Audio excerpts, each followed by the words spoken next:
Alors, bonjour et bienvenue à ce webinaire qui porte pour titre Ralentissez-vous la croissance de votre entreprise.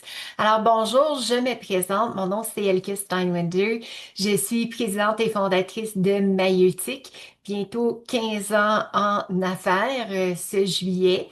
Et puis, aujourd'hui, mon background, j'ai travaillé pendant 15 ans avant de partir l'entreprise en marketing stratégique. Mon dernier poste, je gérais le marketing en 22 pays. Et ce que j'espère aujourd'hui, ça va être rempli, je vous le dis tout de suite. Il va y avoir beaucoup d'informations et j'espère un peu d'inspiration pour vous aider à vous poser des questions vis-à-vis comment est-ce que je ralentis la croissance, mais aussi penser aux outils par la suite pour voir quelles sont mes pistes de solutions envers ça. Alors, sans plus tarder, j'embarque dans la conférence, le webinaire.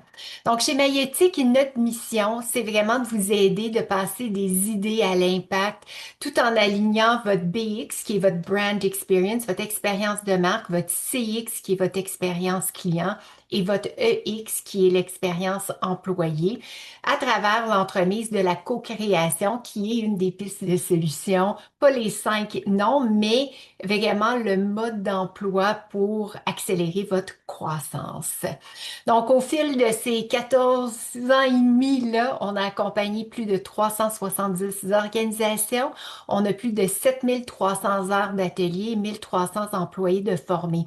Donc, tout ce que je vais vous partager aujourd'hui est vraiment des solutions qui ont été testées sur le terrain pour s'assurer qu'ils soient le plus efficaces possible et réel. Donc, notre nom maïeutique n'est pas seulement qu'un exercice pour rentrer toutes les voyelles de l'alphabet dans un mot sauf un, mais c'est aussi la méthode socratique qui est l'art d'amener les individus à découvrir, à formuler une vérité intérieure à travers le dialogue, le questionnement, la discussion. Euh, je dis tout le temps que la réponse est à l'intérieur de vous et à l'intérieur du savoir de vos équipes. Notre rôle chez Maïeutique, c'est de faire émerger ces réponses-là pour vous aider à atteindre vos objectifs. Donc, l'ordre du jour aujourd'hui, mais on va parler en mise en contexte un peu, c'est quoi les défis de la croissance, les deux gros défis qu'on peut voir. On va faire un petit quiz aussi. Donc, où est-ce que vous vous situez vis-à-vis votre grille d'évaluation? Je vais vous donner un petit portrait de la situation actuelle. On va détailler les 8 freins qui ralentissent la croissance. Une piste de solution durable qui est l'intelligence collective. C'est à ce moment-là qu'on va voir c'est quoi la différence entre l'intelligence collective, l'intelligence artificielle. Pourquoi est-ce que ça, c'est une piste de solution durable? Et après, on arrive vraiment dans les 5 solutions concrètes pour lever les freins puis accélérer la croissance. Et comme Erin le dit, après ça, on passe à la période de questions. Donc, si on regarde une des réalités de la croissance, c'est que c'est une boule de laine. Il n'y a pas de solution claire, nette et précise pour tout le monde. Il y a des pistes, il y a des cadres, il y a des codes de la croissance, c'est sûr et certain. Mais quand on est dedans en tant qu'entrepreneur, c'est souvent on a le sentiment que c'est une boule de laine, puis des fois, il y a plus qu'une couleur dans cette boule de laine-là, puis il faut essayer de le démêler. Et ça fait aussi un petit peu un sentiment d'être dans un brouillard. On n'est pas sûr de voir qu'est-ce qui est en avant de nous. On est à l'aveugle, hein. Découvrir quelque chose, la croissance, c'est d'aller quelque part où on n'a jamais été. Donc, l'objectif de tous les outils et des freins est de voir, les freins, c'est de voir où est-ce que c'est dans cette boule de laine-là. Et les outils, c'est pour aller vers la gauche où on commence à se doter d'une route claire pour y arriver. L'autre réalité de la croissance, c'est que il y a tout le temps cette dualité-là entre la stratégie et l'opérationnel. On peut pas dire, ben moi, je reste juste à un niveau stratégique. Je le dis moi-même et j'entends beaucoup d'entrepreneurs qui disent, je veux me sortir des opérations. Et oui, il faut se sortir des opérations pour prendre un rôle stratégique, mais la réalité, c'est qu'il y a une dualité. Et dès qu'on commence à construire quelque chose de nouveau, il faut se rasseoir. Vous allez voir dans les freins, l'idée, c'est pas d'aller que c'est pas bon d'être dans les opérations, c'est être capable d'avoir la facilité de rentrer et sortir dans ces deux plans-là. Alors, réalité de la croissance, c'est une boule de laine. On est souvent dans un brouillard et cette dualité-là entre les stratégies et les opérations. Donc, avant de rentrer dans les freins, j'aimerais que vous preniez un petit bout de papier. C'est sûr que qu'est-ce qu'on fait là? On va vous l'envoyer via courriel avec la rediffusion, le lien vers la rediffusion, ce petit questionnaire-là. Mais prenez un petit bout de papier et répondez le plus honnêtement possible que vous pouvez aux 5 prochaines questions. Donc, la première question pour voir un portrait de où vous êtes aujourd'hui. Donc, vous répondez à un si vous n'êtes pas d'accord avec l'énoncé ou 5 si vous êtes tout à fait d'accord ou un spectre entre les deux. Donc, la première question, notre mission et notre proposition de valeur sont si claires que chaque membre de l'équipe peut prendre des décisions autonomes sans validation constante de la direction. Donc, une petite note de 1 à 5 sur cette question. La deuxième question, nous avons identifié les leviers précis qui font tourner notre moteur économique et nous priorisons ces actions plutôt que de succomber aux tendances et aux urgences du moment. Donc, nous avons identifié les leviers précis qui font tourner notre moteur économique et nous priorisons ces actions plutôt que de succomber aux tendances et aux urgences du moment. Encore de 1 à 5. Troisième question. Nous tenons des rencontres d'équipe efficaces et suivons des cycles itératifs, par exemple à tous les 3 mois, qui transforment nos objectifs en actions concrètes. Est-ce qu'on a des rencontres d'équipe efficaces et suit des cycles itératifs qui transforment nos objectifs en actions concrètes? Quatrième question. Encore de 1 à 5. Nos équipes, par exemple les ventes et marketing, services à clientèle opération, achats logistique ou tout autre, travaillent en totale synergie, sans silo, avec une compréhension profonde de la réalité de chacun et celle du client final. Donc, nos équipes travaillent en totale synergie, sans silo, avec une compréhension profonde de la réalité de chacun et du client final. Et la dernière question, pour voir un peu où sont vos freins, vous donner un portrait du avant. Question numéro 5, nos processus, rôles et responsabilités, ainsi que les critères de décision sont documentés, permettant d'intégrer de nouveaux talents sans ralentir la cadence. Nos processus, rôles et responsabilités et critères de décision sont documentés, permettant d'intégrer de nouveaux talents sans ralentir la cadence. Donc là, ce que j'aimerais que vous fassiez, c'est que vous preniez vos réponses, donc le chiffre que vous avez mis pour chacun de ces 5 questions-là. Donc, si c'était toutes des 1, vous avez un chiffre total de 5. Et si c'était toutes des 5, vous avez un chiffre total de 25. Alors, vous avez maintenant une petite grille d'interprétation des résultats au 5. Donc, si votre score est entre 5 à 10, on est vraiment en mode réaction. Le brouillard est dense. Vous passez la majorité de votre temps à éteindre des feux. Le manque de structure freine votre agilité et épuise vos équipes. Si on est dans le 11 à 17, on est en mode de transition. Donc, vous avez conscience des freins, mais l'ego ou les habitudes passées ralentissent encore l'exécution. Vous avez des bonnes bases, mais elles manquent de cohésion. Donc, si on a un score en 18 et 22, vous êtes en mode accélération. Donc, votre alignement est bon. Vous commencez à activer votre flywheel que je vais adresser dans quelques minutes. Et quelques ajustements sur vos processus ou vos critères décisionnels suffiraient à décupler votre vitesse. Et le dernier, mais on est en 23 à 25, on est vraiment en mode agile. Donc, vous utilisez l'intelligence collective de vos équipes pour croître. Vos objectifs sont clairs et servent de boussole pour activer votre quotidien et à tous les niveaux de la croissance.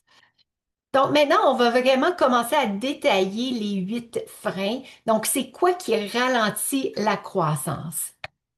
Et juste avant de rentrer dans le détail, j'aimerais vous mettre un petit peu le cadre stratégique dans lequel Maïeutique œuvre. Donc, je vous avais parlé tantôt de notre mission autour du BX, CX et EX. Donc, le BX, c'est vraiment votre expérience de marque, ce qu'on promet, c'est toutes vos stratégies de communication externe, c'est votre marketing, c'est votre plan stratégique. Donc, c'est tout ce qui est organisationnel. Ensuite, dans le cercle rouge, vous avez l'expérience client. Donc, en bleu, dans l'expérience de marque, on a fait une promesse. En rouge, l'expérience client, on livre cette promesse-là. Est-ce qu'ils sont en adéquation ou l'expérience client est encore mieux? Et dans le jaune, vous avez toute cette notion-là de l'expérience employée. Donc, est-ce que la structure organisationnelle, elle est prête à atteindre vos objectifs de votre expérience de marque, donc vos objectifs de croissance? Le plus que ces trois sphères-là sont alignées, le plus que vous avez l'agilité pour saisir les opportunités. Donc, souvent en PME, c'est pas les opportunités qui manquent, mais peut-être la difficulté de les saisir. Et ça passe par l'alignement et l'agilité. Vous avez un code QR là. On a fait 5 petites questions, mais si vous voulez vraiment faire un diagnostic en ligne de ces trois sphères-là, beaucoup plus détaillé, le code QR vous amène à notre diagnostic en ligne qui peut vous aider encore plus à pousser les idées qu'on va travailler aujourd'hui. Alors, je reviens avec mes freins en stratégie et en opération. Et quand j'ai fait le décompte des 8 freins, ce que j'ai remarqué, c'est qu'ils tombent vraiment moitié-moitié dans les deux côtés. Donc, on va commencer avec le frein qui est le volet de gauche en stratégie. Et le premier frein est l'absence d'un flywheel. Si vous n'êtes pas familier avec le concept du flywheel vient d'un livre de Monsieur Jim Collins qui s'appelle Good to Great. Donc, c'est cette notion-là. Pensez à une boule de neige qui commence en haut de la côte, puis qui prend de l'enfance, puis qui grandit dans le temps.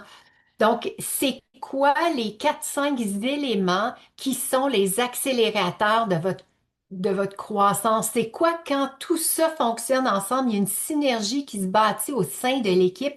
Puis quand c'est bien roulé, ben votre croissance devient de plus en plus exponentielle et vous savez sur quoi vous concentrer.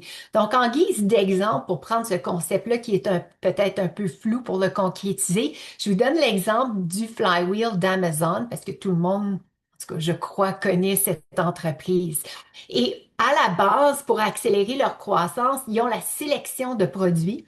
Ils ont une expérience client qui est d'une simplicité absolue sur leur site Internet, ce qui génère du trafic, ce qui amène des revendeurs sur la plateforme et la roue continue et continue et continue. Il y a plus de sélection, il y a une meilleure expérience client, il y a plus de trafic, il y a plus de revendeurs et la roue s'agrandit. Et ce qu'ils ont remarqué dans le temps, dans l'évolution du modèle d'affaires, c'est que le plus qu'ils faisaient rouler cette roue-là, le plus que leur coût baissait, le plus qu'ils étaient capables d'amener des prix plus bas ou plus justes, le plus que ça améliorait l'expérience client. Donc, c'était une roue, un engrenage qui accélérait la croissance d'un moment à un autre. Donc, c'est ça, cette notion-là de flywheel. Est-ce que vous en avez un? Est-ce que vous savez lequel est de ces éléments-là que vous devriez concentrer vos actions?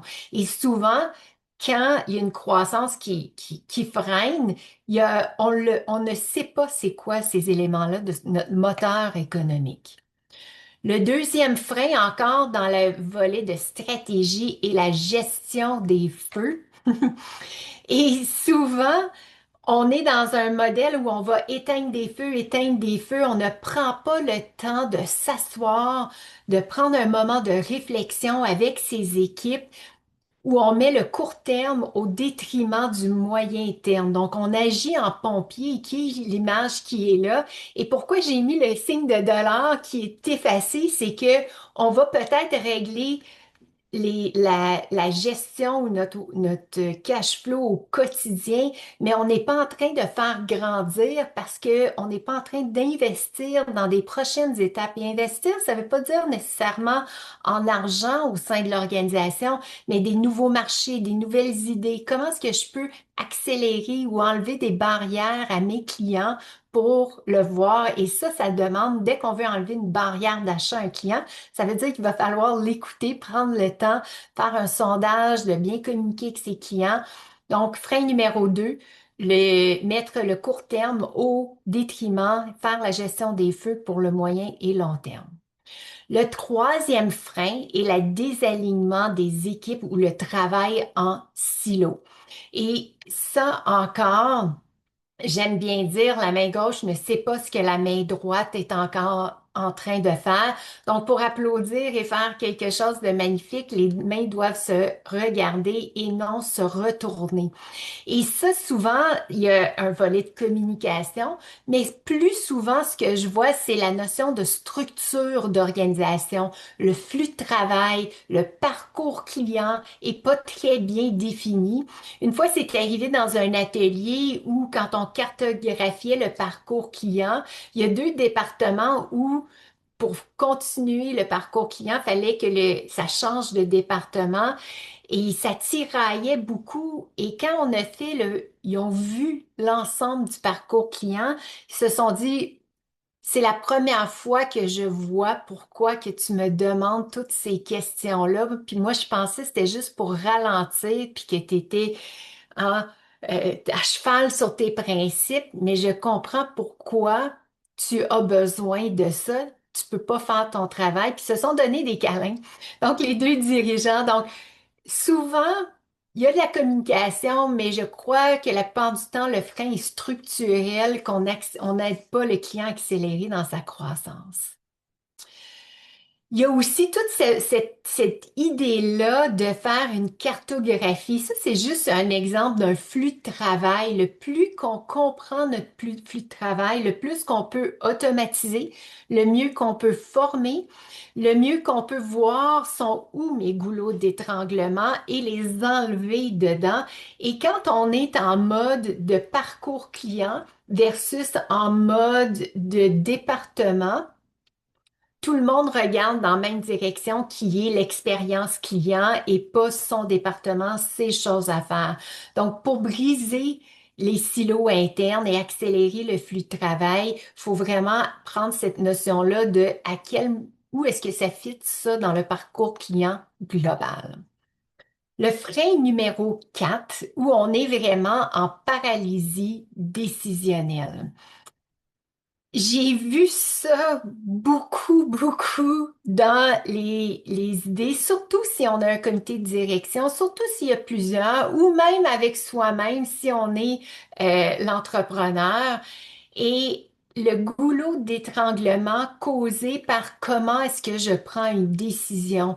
Quels sont mes critères de décision? Souvent, on va regarder le budget. Mais si on a un investissement à faire, on sait comment le faire, mais on a de la difficulté à l'articuler ou on a plusieurs options qui s'offrent à nous, on se doit se doter d'une matrice décisionnelle. Donc, c'est pas une des clés, mais est-ce que vous avez des paramètres de gouvernance clairs qui vous aident à articuler comment est-ce qu'on fait pour prendre une décision organisationnelle? Et est-ce que ces paramètres-là sont partagés avec votre équipe pour que tout ne doit pas reposer sur vous, le comité de direction, que tout le monde dans l'équipe sache comment faire arriver l'objectif dedans. Donc, le plus que vous avez des paramètres clairs pour prendre des décisions rapides, le plus que vous êtes capable de saisir les opportunités. Et ça veut dire beaucoup de choses. Vous devez avoir des données, vous devez comprendre votre client, vous devez comprendre votre marché. Donc, pour prendre des décisions rapides et cesser ce goulot-là, il y a comme de l'infrastructure à mettre en place qui est souvent manquante en PME. On a fait le volet, les quatre freins du volet stratégique. On passe maintenant aux freins du côté opérationnel. Donc, le premier et le syndrome de l'objet brillant, que je crois qui est un de mes pires à moi. L'équipe pourront en témoigner. Et cette idée-là vient un peu de, on a notre objectif, mais là, il y a quelque chose d'autre de cute, de tendance, de in, qui dit, ah ben peut-être on pourrait faire ça et on dégage notre focus vers quelque chose. Et souvent, ça l'arrive pas par manque de discipline, mais si vous voyez le projet en cours, on monte la montagne et puis on est pas mal essoufflé, on est quasiment en haut de la montagne, puis là, il y a une autre montagne à côté qui est comme une nouvelle idée, un nouveau wow, puis peut-être ça serait plus facile que qu'est-ce que je suis en train de faire là. Donc, le syndrome de l'objet brillant va venir se manifester en organisation avec un nouveau buzzword, une tendance, un élément qui est euh, euh, éphémère peut-être ou pas adapté à notre flywheel dans le premier. Donc, peut-être quelqu'un dit, ah, ça, c'est la meilleure chose, ça a tellement marché pour nous, j'adore. Puis là, c'est comme, est-ce que je devrais faire ça au lieu de faire qu'est-ce que j'ai fait? Mais la réponse n'est pas dans l'outil, mais dans le rôle que l'outil vient à servir votre flywheel qu'on a parlé dans le premier frein, le manque de cet élément-là. Donc, on arrive au frein numéro 6 qui est l'évitement. Celle-là, il est pas facile à se gérer parce que souvent, il demande du courage. Le frein de l'évitement, c'est qu'on reporte le fait qu'on doit prendre une décision difficile, que ça soit mettre fin à une relation avec un client qui n'est plus aligné avec notre cible, qui est de laisser aller un employé, de laisser aller un partenaire, de dire non à quelque chose. Donc ça, c'est la petite roue qui est là, avoir le courage de prendre des décisions. Et si vous vous souvenez la notion du brouillard et le frein numéro 4 qui était la paralysie décisionnelle, souvent c'est parce qu'il n'est pas lié à un objectif clair. Donc, avoir le courage de dire et de pratiquer de la clarté, d'assumer la responsabilité, de dire on doit prendre cette décision-là parce que j'en ai pas pris 5 autres avant que j'aurais dû peut-être faire autrement. Donc, dans cette notion-là d'éviter, c'est très difficile, mais ça devient beaucoup plus facile si on a mis en place les 5 clés que vous allez voir tantôt. Donc, notre courage en tant qu'entrepreneur est souvent pas lié à la tâche, mais l'impact de la tâche. Donc, le plus qu'on peut avoir une clarté à ce niveau-là, le plus que on peut aller de l'avant. On peut enlever le frein numéro 6 qui est l'évitement. Dans le frein numéro 7, c'est le rythme de rencontre inefficace qui est un petit peu lié au frein numéro 3, donc que les mains se regardent et non comme ça. C'est toute la notion des rythmes de rencontre. Donc, l'objectif d'un gestionnaire, ça, c'est quelqu'un, un maître d'orchestre qui me l'avait dit, c'était de donner le ton. Vous avez avec vous, hein, l'exemple qu'il avait utilisé, c'est que moi, j'ai des professionnels, j'ai des musiciens d'un calibre d'exception, là. Les musiciens qui sont dans une orchestre symphonique, qui en a peut-être entre 50 et 100 dépendants, tous ceux-là sont les meilleurs au monde dans qu'est-ce qu'ils font et mon rôle, c'est de setter le tempo. Et c'est ça le rôle des rencontres. C'est pas de se faire qu'est-ce que j'ai fait, où je suis rendu.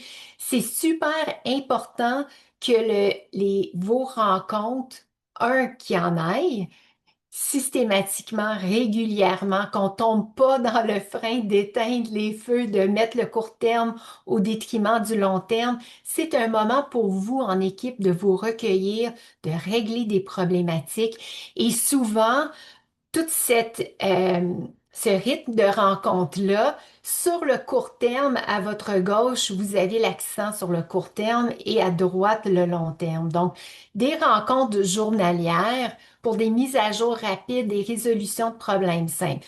Nous, dans notre équipe, on n'a pas ça parce que nos projets, on n'est pas dans l'instantanéité de la chose. Ça fait plus de sens d'avoir des petits check-ins entre nous, quoi qu'on a à tous les jours un buffer time ou si quelqu'un a besoin de démêler quelque chose, l'espace est là pour le faire.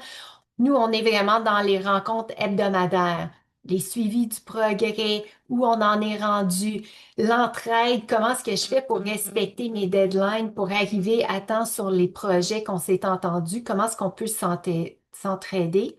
Après, dans les rencontres mensuelles, c'est le suivi du progrès, des résolutions collaboratives, démêler la boule de laine là, que je vous avais parlé et planifier les actions du mois qui est à venir. Donc, nous, on travaille vraiment, qui est un peu le prochain, les rencontres trimestrielles. On travaille en sprint de 90 jours de 3 mois. Donc là, on s'est doté d'un plan annuel, hein, qui est le prochain, et là, on les divise en sprints de 3 mois, et là, on regarde c'est quoi les projets majeurs. Est-ce qu'on est encore aligné à notre objectif? Est-ce que le marché a créé un changement, hein, les tarifs? Est-ce qu'il y a quelque chose qu'on doit adresser là pour continuer dans notre croissance et on définit les rushs pour les rushs des priorités pour les 90 prochains jours. Et le volet annuel, ben, on fait une rétrospective sur ce qui a fonctionné, qu'est-ce qu'on a appris. Hein, des fois, des choses fonctionnent pas comme ils sont supposées, mais qu'est-ce que j'ai appris de ces choses-là? Comment est-ce qu'on est meilleur comme organisation à cause des défis qu'on a eus? C'est où est-ce que je vois ma prochaine itération sur 12 ou 24 mois et c'est quoi les grands piliers. Et après, on retourne. Donc, c'est tout le temps, c'est une continuité. On est dans le long terme, le moyen terme et on ramène les deux de façon. Donc, souvent, ces rythmes de rencontre-là bien structurés pour pas que ça soit tu sais, j'entends beaucoup, ah, ça a dû être une réunion, ça aurait dû être un courriel, ça, et pas une réunion. Ben, si tu as des rythmes de rencontre efficaces, là, ça n'arrive pas, ces affaires-là. Donc, c'est super important. Oh, excusez-moi, vous aviez pas vu tous ces beaux petits éléments-là. Alors, désolé pour ce petit volet, mais on va vous envoyer aussi la présentation. Vous pouvez le revoir dans euh, la rediffusion. On arrive au dernier frein, qui est le flou dans les carrés de sable. Donc, si vous regardez à votre gauche, donc tout ce qui est stratégique, c'est tous des éléments qui pourraient, hein, les deux pourraient se rejoindre, mais la catégorisation de stratégie versus opération, la catégorisation de stratégie, c'est que chaque élément que vous faites, vous jouez dans une temporalité qui est plus à long terme. Et dans le volet à droite, les quatre freins opérationnels, il se vit au quotidien. Donc, l'objet brillant, là, vous le voyez, ouh là, l'évitement, ça se passe dans la semaine, dans le mois. Les rencontres encore, c'est dans le quotidien. Et le flou d'un carré de sable, qu'est-ce que je veux dire par ça? C'est que si on s'est rendu là, il y a des rôles, il y a des responsabilités. Tous les gens savent un peu c'est quoi leur job, entre guillemets. Mais il arrive à un certain point où on doit intégrer des règles de gouvernance. Souvenez-vous du frein qui est le goulot d'étranglement. Je pense que c'est le frein numéro 3. Si on a toutes les réponses est sur nous, dans le quotidien, les gens vont s'entrecroiser, on travaillera plus en silo. Voici ce qui est mon carré de centre de mes responsabilités et c'est quoi les règles de gouvernance pour être capable de travailler ensemble. Comment est-ce qu'on prend une décision? Comment est-ce que on fait pour s'entraider ou pas? La réalité dans l'image où ce qu'il y a les morceaux de casse-tête, c'est si on met ça, le client au centre, vous avez plein de départements. Est-ce qu'on a des règles de gouvernance claires pour passer à l'action, pour régler une problématique et savoir où mon carré de sable se termine et l'autre pour travailler plus efficacement et plus étroitement en volet de synergie. Donc, je vous ramène à les 8 freins qui sont qui ralentissent votre croissance d'un côté stratégique, d'un côté opération. Donc, l'absence d'un flywheel, la gestion des feux au détriment du moyen terme, frein 3, désalignement des silos et des équipes, paralysie décisionnelle. Du côté opérationnel, le frein 5, syndrome de l'objet brillant au lieu de garder le focus, l'évitement, les rythmes de rencontre et le flou dans la gouvernance de comment faire les choses au quotidien. Donc, hop là, on arrive maintenant à comment est-ce qu'on fait pour déjouer ces 8 freins-là, puis opter pour une croissance qui est durable dans le temps. Parce qu'à tous les éléments, les 8 freins là, que je vous ai mentionnés, on pourrait faire un quick fix à ça. Il y a des outils, des rencontres, il y a plein de choses. Mais si vous souhaitez faire une croissance durable et que votre flywheel commence à grandir, vous devez déjouer ça d'une façon qui est encore plus grande. Et je crois que ça passe par l'intelligence collective. Donc, c'est quoi l'intelligence collective? C'est vraiment la capacité, ça c'est une définition de l'ONU, donc je vais vous la lire, la capacité accrue qui se crée lorsque des personnes travaillent ensemble pour mobiliser un éventail plus large d'informations, d'idées, de connaissances. L'intelligence collective émerge lorsque les contributions sont combinées pour devenir plus que la somme de leurs parts. En bref, c'est l'émergence d'une synergie entre les données, le savoir, les individus d'un système incluant tous les matériaux et logiciels. Vous êtes aujourd'hui assis sur une mine d'or qui s'appelle vos équipes. Ils travaillent avec les clients tous les jours. Ils savent qu'est-ce qui fonctionne. Ils savent qu'est-ce qui fonctionne pas. Votre rôle en tant que leader, c'est d'aller puiser à l'intérieur de ça. Présentement, sur le marché, on entend beaucoup de l'intelligence artificielle, de comment utiliser, comment capter cet outil-là, ce nouvel outil-là. Puis des fois, c'est quasiment de l'objet brillant. Le syndrome de l'objet brillant, mais vous avez déjà quelque chose qui est adapté à votre réalité, à votre marché, à votre clientèle, à vos politiques et vos procédures. Et ça, c'est l'intelligence collective. C'est le savoir des gens que vous avez. Donc, faut pas mettre l'intelligence collective au détriment de l'intelligence artificielle. Les deux doivent travailler ensemble. Si j'aurais pu remettre cette notion-là tantôt de stratégique et opérationnel, l'intelligence collective, c'est votre stratégie, l'intelligence artificielle, c'est votre opérationnel. Ça vous aide à aller plus vite. Il y a des bonnes idées là-dedans, mais comment s'appliquer à votre réalité, c'est l'intelligence collective. Et comment est-ce qu'on fait pour faire ça, pour passer à l'action, mais c'est vraiment à travers un atelier de co-création. Chez Maïeutique, tout ce qu'on fait au niveau stratégique part d'un atelier de co-création. C'est vraiment le cœur de notre approche. Moi et l'équipe, on a un savoir, des connaissances vis-à-vis le marché, mais veut pas, votre équipe en sait encore plus. Donc, la co-création vous permet de concevoir des stratégies qui vous ressemblent, qui répondent à vos besoins, puis qui mobilisent vos équipes, qui vous aident à passer à la prochaine étape, donc qui vous aident à faire l'émergence de solutions beaucoup plus durables. Les 5 pistes de solutions pour lever les freins et accélérer votre croissance. La première, ben, c'est le flywheel qui revient à la base. Ciblez vos priorités, vos actions, vos projets sur tous les éléments qui font tourner cette roue-là, ce cercle vertueux, ainsi qu'une croissance exceptionnelle. Si exponentielle, pardon, si vous regardez la sélection, est-ce que j'ai les bons produits? Tous les actions d'Amazon sont ancrées sur ces 6 choses-là. Est-ce que vous êtes capable de les nommer et travailler à bâtir ça par la suite? Le deuxième piste de solution qui sont vos accélérateurs, c'est votre plan stratégique. J'ai mis le bateau qui est là, le navire qui est là, et il y a un large éventail de qu'est-ce qui s'offre à vous. Vous pouvez aller à gauche, à droite, au nord, sud, est ou ouest. Ça vous appartient. Mais quel est le port que vous voulez aller vers?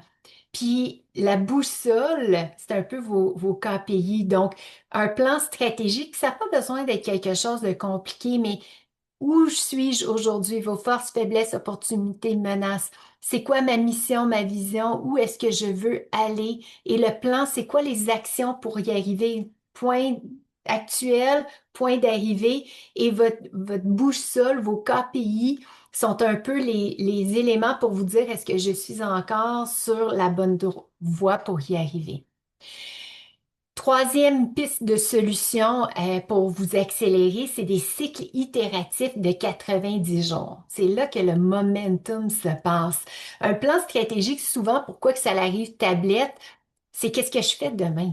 Tu sais, je vais y arriver là dans un mois, dans un an, 24 mois, 12 mois, 24 mois, mais demain, là, qu'est-ce qu'on a à faire?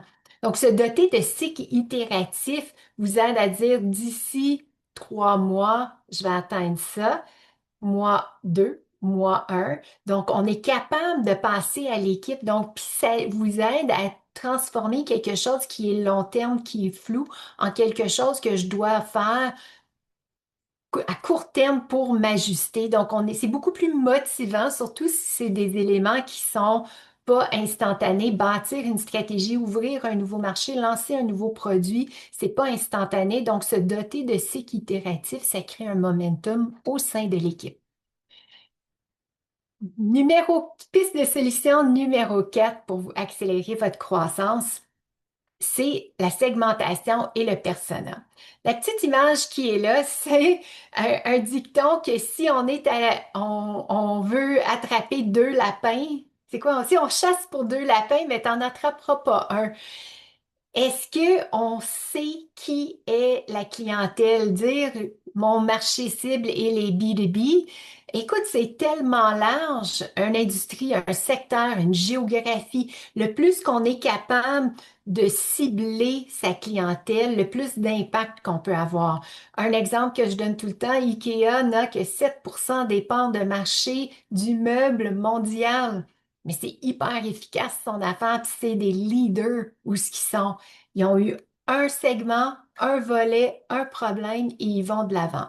L'autre, les petits cœurs, c'est vraiment de développer votre persona.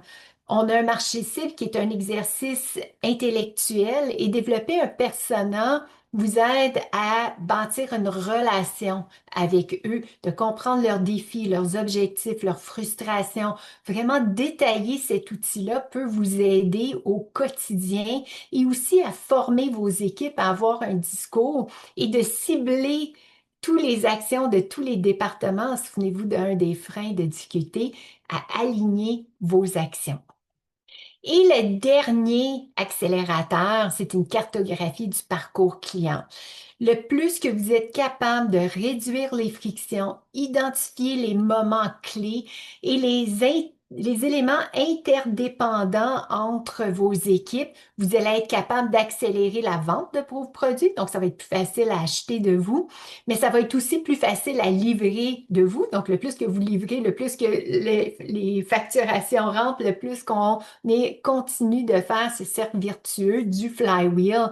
Donc, on a vraiment 5 clés qui sont intimement interreliées de votre flywheel, votre modèle d'affaires, les éléments clés qui vont accélérer la croissance, le plan stratégique, mon point de départ, où je m'en vais, mes objectifs, mon cycle itératif, comment est-ce que je transforme ça en éléments un après l'autre, la segmentation et le persona, qui est-ce que je cible, c'est quoi leurs besoins, et la cartographie du parcours client, qu'est-ce que j'automatise, qu'est-ce que je garde, comment est-ce qu'on va travailler ensemble, toute cette notion-là de cartographie pour mieux comprendre vos processus d'affaires. Donc, en conclusion, si vous avez eu un score qui vous préoccupait un peu dans le diagnostic, les 5 questions du départ, ou que vous sentez que votre équipe travaille en silo, n'hésitez pas, on est là, ça va me faire un grand plaisir de vous aider de passer des idées à l'impact. Les diagnostics vous engagent à rien, mais je vous le dis que vous allez sortir avec quelque chose de wow après. Donc, il y a un petit code QR là pour le faire. C'est le même code QR que vous voyez maintenant à l'écran. Et en conclusion, avant de passer à la période de questions, c'est que la croissance, dans mon expérience que j'ai vue, la croissance ne s'essouffle pas par manque d'effort. J'ai jamais vu un entrepreneur qui manquait d'effort, mais c'est souvent un manque de clarté ou d'alignement. Donc, le plus que vous pouvez vous doter de ça, et je crois que les 5 pistes de solutions vous aident à créer ça, le plus vous allez accélérer votre croissance pour le futur. Donc, on peut passer maintenant à la période des questions.